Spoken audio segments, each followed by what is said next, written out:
Bonsoir à tous, le journal de Télémiroir ce soir c'est avec Christophe Chez. Bonsoir Christophe. Bonsoir Pierre-Paul. Au sommaire, les jeunes agriculteurs du Gard ont un nouveau président. Il est également de Domazan, on va le découvrir dans un instant. On passera ensuite aux cantines scolaires nîmoises, un petit tour de Noël.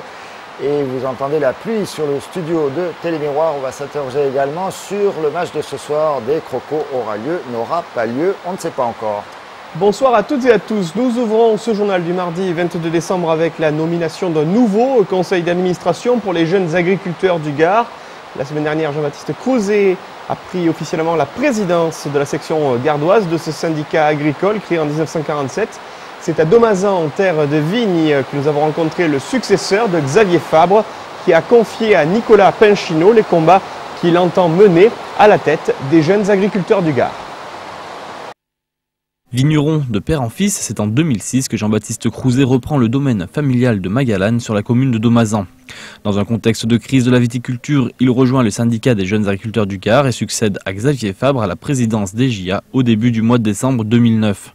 Un poste qu'il ne convoitait pas spécialement au départ. Le problème, c'est qu'on a de moins en moins de jeunes qui s'installent, donc forcément pour renouveler des jeunes dans le conseil d'administration, c'est déjà difficile. Donc on a du mal à trouver des responsables forcément. On va continuer sur le même système, c'est-à-dire des revendications qui sont les nôtres, pour les nouveaux installés et pour ceux qui le sont depuis quelques années, et puis des actions de promo comme on fait d'habitude, concours vin, grand marché, et mission importateur, etc. quoi. Des jeunes agriculteurs qui ces dernières années se sont illustrés, notamment par leurs actions coup de poing auprès de la grande distribution. Nous, ça nous arrangerait d'être dans la négociation. Le problème, c'est qu'on n'est pas forcément écouté. Donc, c'est pour ça que des fois, il y a des actions coup de poing. Donc, on verra. J'espère qu'on sera entendu. J'en doute, mais bon, on verra bien. En parallèle de leurs revendications, le CDJA organise depuis plus de 30 ans le concours des vins gardois réunissant plus de 150 caves du département. En 2009, ils ont lancé le grand marché du terroir à Nîmes et chaque année, ils mènent également une action de promotion ciblée vers des pays importateurs. Cette année, c'était la Suède et le Danemark. L'année prochaine, je ne sais pas ce qu'on fera encore. Peut-être notre pays d'Europe où on verra au grand export. Il faut aider aussi les jeunes à promouvoir leurs produits et s'ils peuvent trouver de nouveaux marchés, tant mieux. Voilà, on est là aussi pour ça. Si l'optimisme est de rigueur aujourd'hui pour se lancer dans cette profession, la réalité, ce sont des chiffres d'affaires et des revenus en baisse pour des charges toujours en hausse. Pendant son mandat de président des JA, Jean-Baptiste Crouzet s'attachera à faire tout ce qu'il peut pour inverser cette tendance. Et toujours au chapitre agricole, sachez que le marché des producteurs, habituellement organisé tous les vendredis matins sur les allées Jean Jaurès, sera exceptionnellement déplacé les jeudis 24 et 31 décembre en raison, Pierre-Paul, des fêtes de fin d'année. Et on retourne au conseil municipal de Nîmes samedi matin. Il s'y est traité décidément beaucoup de dossiers. En effet, plusieurs délibérations ont été votées lors du conseil municipal de la ville de Nîmes. L'une d'entre elles concernait la question de la restauration avec un constat synonyme de réflexion pour les élus nîmois, la baisse de la fréquentation dans les cantines scolaires de la ville. Quelques mois après le changement de délégataire, nous avons rencontré Jacques et Raymond pour faire le point sur la situation, notamment concernant la qualité des produits servis dans les cantines scolaires. L'adjoint délégué à l'enseignement s'est voulu rassurant en annonçant notamment l'ouverture prochaine de nouvelles cuisines afin d'améliorer la qualité générale des produits servis aux élèves. Les explications d'Alain Mellon. Au cours de ce dernier conseil municipal 2009, il a été présenté le bilan de la restauration collective 2008. Un bilan où l'on constate de nombreuses baisses. Effectivement, il y a une diminution par rapport aux années précédentes de la fréquentation des restaurants scolaires. L'une des hypothèses qu'on peut formuler à cette baisse de fréquentation, c'est notamment les problèmes de qualité que nous avons pu rencontrer et qui ont été à maintes reprises signalés à la société Avenance. Bon, voilà, effectivement, alors que le contrat prévoyait une moyenne de 1 150 000 repas par an, on se retrouve pour l'année 2008 avec environ 1 050 000 repas, c'est-à-dire une baisse de 100 000 par rapport au début du contrat et une baisse de quelques milliers de repas par rapport à l'année précédente. Donc une chute de la fréquentation des restaurants scolaires. Concernant 2009, c'est une année de transition pour la restauration collective nîmoise, avec un nouveau délégataire et de nouvelles cuisines en mars 2010.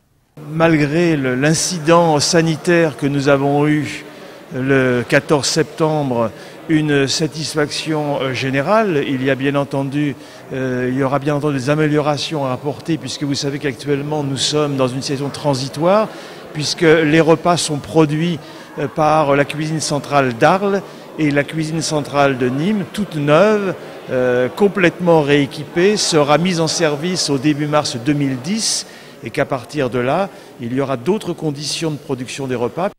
Produits locaux, mûrisseries, ateliers de production seront des éléments clés pour améliorer la qualité des repas de la restauration collective nîmoise. Tout ceci devrait permettre de faire reprendre le chemin de la cantine aux élèves qui s'en étaient détournés. Et ce n'est pas encore tout à fait la trêve des confiseurs pour les hommes et femmes politiques. En effet, Pierre-Paul, c'est la suite des désignations des têtes de liste, notamment pour la région Provence-Alpes-Côte d'Azur en vue des régionales. Francis Gamera conduira la liste Provence Écologie Méditerranée dans les Bouches-du-Rhône, un mouvement qui se réclame des écologistes indépendants qui avaient recueilli, je vous le rappelle, 3,75% lors des suffrages des dernières élections européennes de juin et dont la volonté, selon les propos des représentants régionaux, est, je cite, de ne pas s'opposer au Parti socialiste ainsi qu'au président sortant Michel Vauzel. Toujours en PACA, selon une information apparaître demain chez le confrère de la Provence, les tractations se poursuivent entre le nouveau parti anticapitaliste et les alternatifs, la formation d'Olivier Besancenot qui pourrait confier la tête de liste pour ces régionales à Pierre Godard, déjà porte-parole du NPA pour ces élections. Alors qu'on assiste à un radoucissement des températures dans le Gard cette semaine, la préfecture intensifie ses actions en direction des personnes sans abri. C'est ce qu'a souhaité mettre en relief le préfet Hugues Bouzige lors d'un point d'information présentant le dispositif d'accueil hivernal qui seconde les opérations effectuées tout au long de l'année par le SAMU social en partenariat avec la direction départementale des affaires sanitaires et sociales du Gard.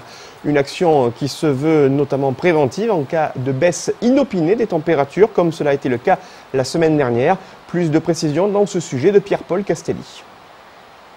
Avec la baisse des températures et la détérioration des conditions météo, la préfecture du Gard a tenu à rappeler le dispositif mis en place pour l'accueil des sans-abri. La capacité totale sur le département est de 290 places pour l'année, dont 124 ouvertes spécifiquement pendant la période hivernale, du 1er novembre au 31 mars. Ça fait déjà plusieurs années que nous sommes organisés pour ce qu'on appelle le plan grand froid, qui se déclenche automatiquement du 1er novembre au 31 mars et qui est une situation de veille. Mais néanmoins, nous ouvrons des capacités supplémentaires d'accueil pour l'hébergement des personnes sans abri.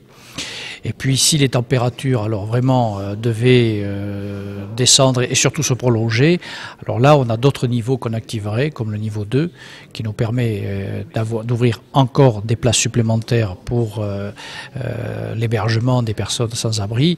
Et alors après il y a le troisième niveau, mais qui serait le niveau catastrophe, c'est-à-dire avec des températures polaires et prolongées, ce qui n'est pour l'instant encore jamais arrivé ni dans la région ni dans le Gard. Pour les zones rurales, il existe un système de nuitées d'hôtels et de taxis piloté par la gendarmerie. Si vous rencontrez des personnes en difficulté qui s'apprêteraient à passer la nuit dehors, un seul réflexe, le 115. Des solutions d'hébergement seront proposées aux sans-abri. Et puis toujours concernant la préfecture du Gard, compte tenu d'un contexte budgétaire restreint, Hugues Bouzige a décidé d'annuler la réception des vœux aux personnalités du département pour l'année 2010. Il n'a pas fallu longtemps pour recevoir la réaction de Sylvain Pastor au choix de Simon Casas comme délégataire pour les spectacles taurins pour les années à venir. Sylvain Pastor, l'ancien conseiller municipal de Nîmes, toujours conseiller régional, qui, vous le savez, a engagé une procédure judiciaire à l'encontre de Simon Casas.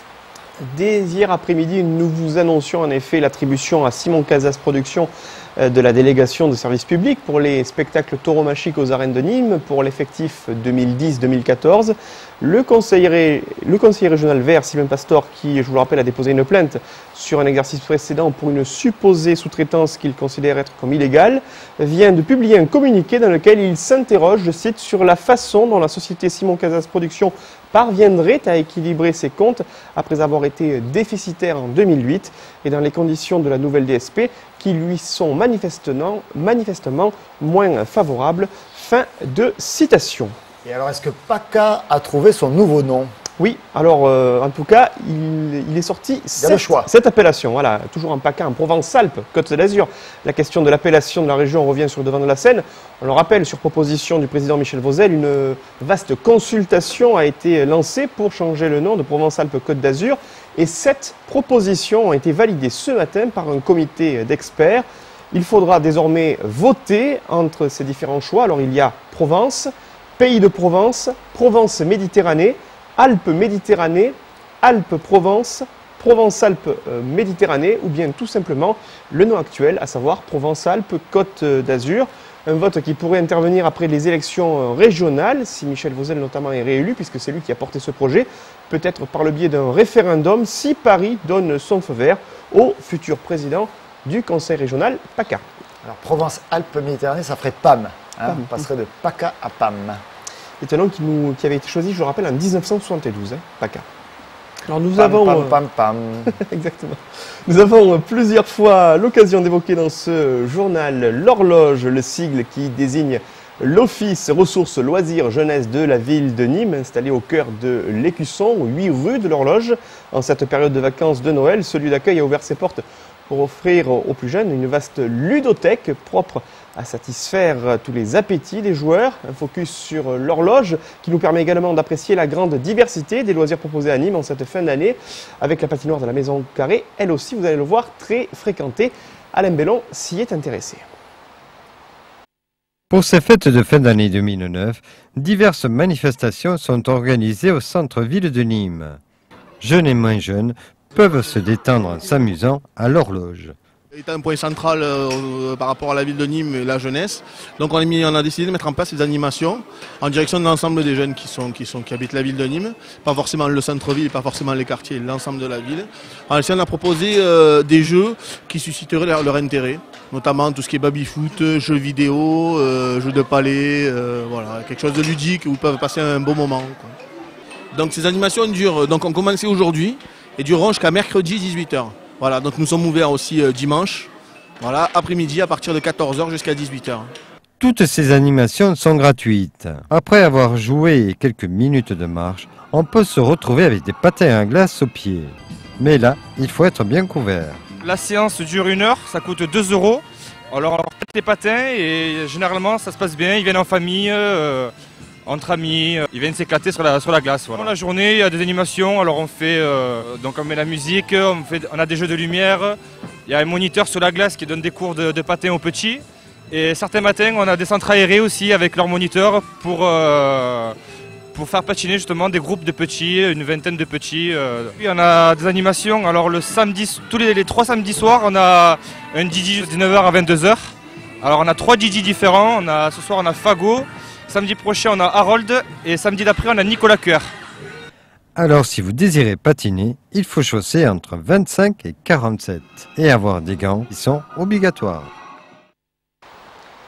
Il patinait, Alain Bellon, et il aime la musique également, ce cher Alain. Oui, en ce mardi pluvieux, voici un petit peu de soleil tout droit venu du Pays Basque avec la chaleur des voix du groupe Aerobicanta venu tout droit des Pyrénées-Atlantiques. Une chorale basque qui a fait le régal des Nîmois tout au long du dernier week-end avec plusieurs chants incontournables du répertoire traditionnel que certains ont pu apprécier autour des produits du terroir tels que le jambon ou le fromage.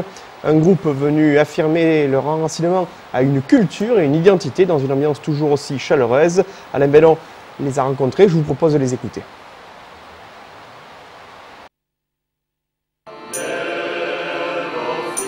Le chant basque a résonné dans les rues de Nîmes pendant quelques jours. Un chœur basque, Aerobicanta, venu de Bayonne, ont réalisé plusieurs représentations. Nous sommes un chœur d'hommes de Bayonne, un chœur d'hommes qui existe depuis maintenant 30 ans. Et nous sommes venus à Nîmes à l'invitation de la ville de Nîmes avec des producteurs du Pays Basque. Et nous avons chanté hier dans les rues de Nîmes. Nous avons fait un concert à l'église Sainte-Perpétue. Et nous venons de chanter la messe à la cathédrale, donc ce matin. Bien entendu, ce sont les chants de notre terroir, des compositeurs basques à partir du XIIe siècle jusqu'aux compositeurs contemporains. Ce sont des chants qui retracent la vie de toutes nos familles. Ça évoque bien sûr la terre, ça évoque les chants d'amour, bien sûr. des chants de marins également, et puis des chants de fête, bien sûr. On ne peut pas se quitter sans quelques mots et chants en langue basque. Des mots en basque, egunon, bonjour, eta bisigi ongi gira, emen, niman. Nous sommes très bien ici à Nîmes, malgré le froid.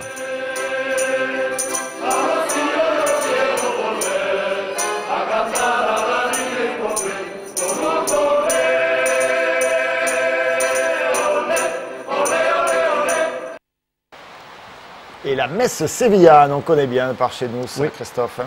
Ça retentit fréquemment à la bodega de Télémiroir. Et oui, entre autres. Bodega. Allez, on a fini avec les images. Un mot de football. On est incapable de vous dire si le match aura lieu. La pluie, en tout cas, elle continue. Oui, on va voir. On va voir si ce soir va se tenir, en tout cas, à Nîmes, le match de football aux Costières. Dernière journée de Ligue 2 avant la trêve de Noël. Le Nîmes Olympique, en quête de rachat, devrait accueillir ce soir, mal classé, le football club d'Istres Ouest-Provence, actuellement 19e, et donc en position de relégation. Istres reste sur 2 défaites consécutives, dont une concédée face à Nîmes, c'était en Coupe de France il y a un mois. Pour ce match, dont le coup d'envoi devrait être donné à 20 h par le champion du monde 10 mois de kickboxing Samir Mohamed, Jean-Michel Cavalier a retenu un groupe de 16 joueurs. Puis Debois et Jiménez en tant que gardien de but, les défenseurs Boconiano, Bayo, Poulain, Stozic. En milieu de terrain, on retrouve Adou, Maisonneuve, de retour dans le groupe après une longue absence, Mostefa, Poirier, et enfin l'attaque Haïté, Buach, Delors, El Adjaoui, Mandriki et Moukanjo. Et puis à 20 h 30, un autre match est prévu dans le cadre de cette 19e journée de Ligue 2. La CR L'Avignon reçoit Sedan au Parc des Sports d'Avignon. Objectif pour les hommes de Michel Estévan, les 3 points de la victoire et espérer peut-être un faux pas de Brest face à Dijon pour s'emparer, qui sait, de la 2e place de ce classement de Ligue 2, Pierre-Paul. Toujours aussi étonnant, les hommes de Michel Estévan. Merci beaucoup, Christophe. On va filer au match, nous autres. On verra bien là-bas sur place si ça a lieu ou pas. Il pleut toujours, non pas sur Brest ou sur Nantes, mais sur Nîmes ce soir. Merci, Christophe. Un mot sur Croco Hebdo, peut-être? Croco Hebdo à 21 h, et oui, avec Othman Jelilaïn et Eidar Al-Shaibani. Sympa, très sympa, Croco Hebdo. Et puis le match, alors bon, on ne va pas vous raconter les histoires de Nicolas Fabre à Brest, mais bref, on n'a pas d'image, donc on vous passe à un autre match plus sympa. Nîmes-Sedan. Nîmes-Sedan, 3-0, sympa, voilà. Belle victoire des à voir et à revoir. Merci à vous tous de nous avoir suivis. À très très bientôt sur Télémiroir.